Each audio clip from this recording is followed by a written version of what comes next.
When I first got into spirituality, into the whole practice and process of just kind of like introspection and everything, I thought it'd be a lot different.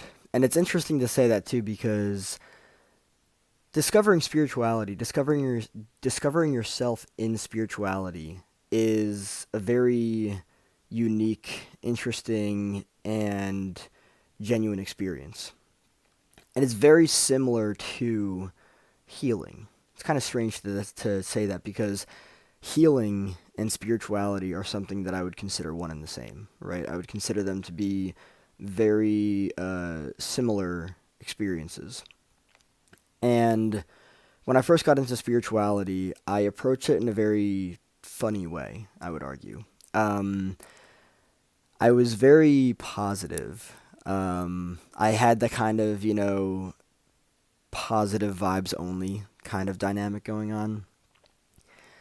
And I was like, okay, I forgive everyone. And like it's like there's so much more to the experience than we realize. And I think that there's something very honest to be said about pain and suffering, right? After a while, you get tired of it, right? You start to look at it, and as you notice it kind of like concreting itself in your life, you start to ask yourself, at least in my own experience, you start to ask yourself, is this all there is, right? And the interesting thing here is that I have found myself doing, or I should say, kind of approaching spirituality in a very funny way. It's like I tried to surrender my pain and suffering without even actually sitting with it, right? It's like I tried to be like, all right, I've had enough with this. I'm done with this. And I never actually, in the very beginning, now it's very different, but in the very beginning, I never actually like sat with it. I never actually was like, okay, pain, what are you? Where did you come from? What does this mean? Right? And healing is a very dynamic experience. You might find yourself crying, right? Out of nowhere. You know why, or you don't know why, right? Healing, you don't always know why it is that you're feeling what you're feeling, but sometimes you can't pinpoint it. But as long as you allow yourself to feel whatever it is that's surfacing, it will be a very dynamic experience, right? Um, you might find yourself completely disconnected from whatever's going on in the present moment, dissociated, right? You're not with your body, you're not in your body. And as a result of that,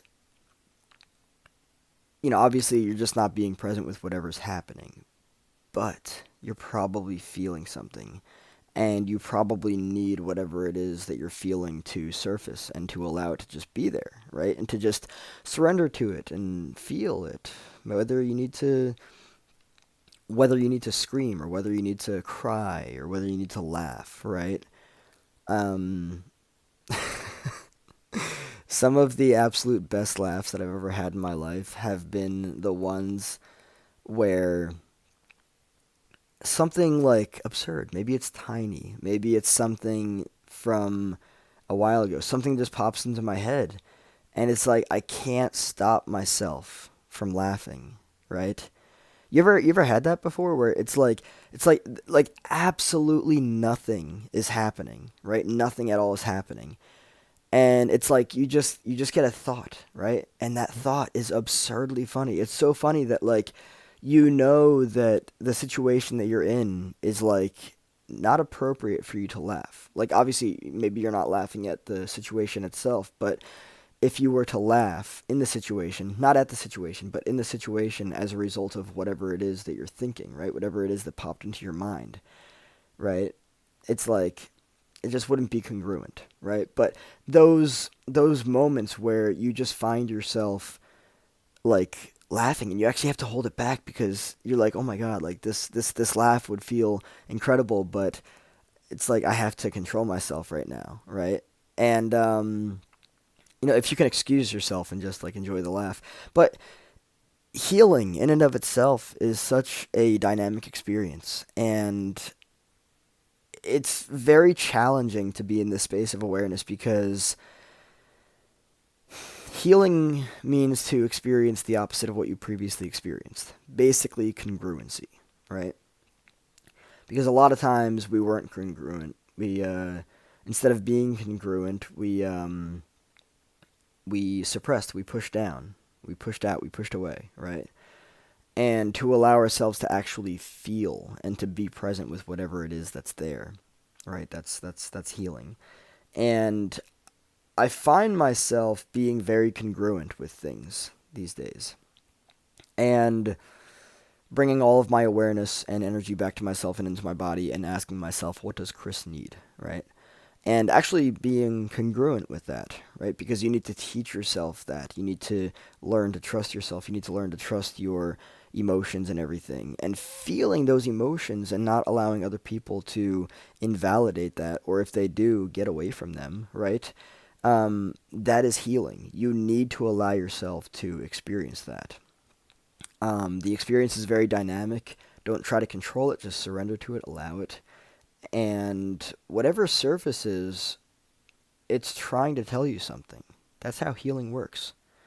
And again, like I was saying, healing and spirituality are just like, it's like white on rice. Like you you're healing because you need to be free. You need to not be chained to the suppression of your emotional states because somebody taught you a belief that there's something wrong with whatever it is that you're feeling. There's nothing wrong with what it is that you're feeling. It's not invalid. It's real. People have their own psychological, you know, I don't know. They have their own stuff, right? And they try to give it to you. Just do the best that you can, as I am doing, um, to just bring all of your awareness and energy back to yourself and into your body, right? Do the best that you can to understand what it is that you're feeling, what it is that you need, and be congruent.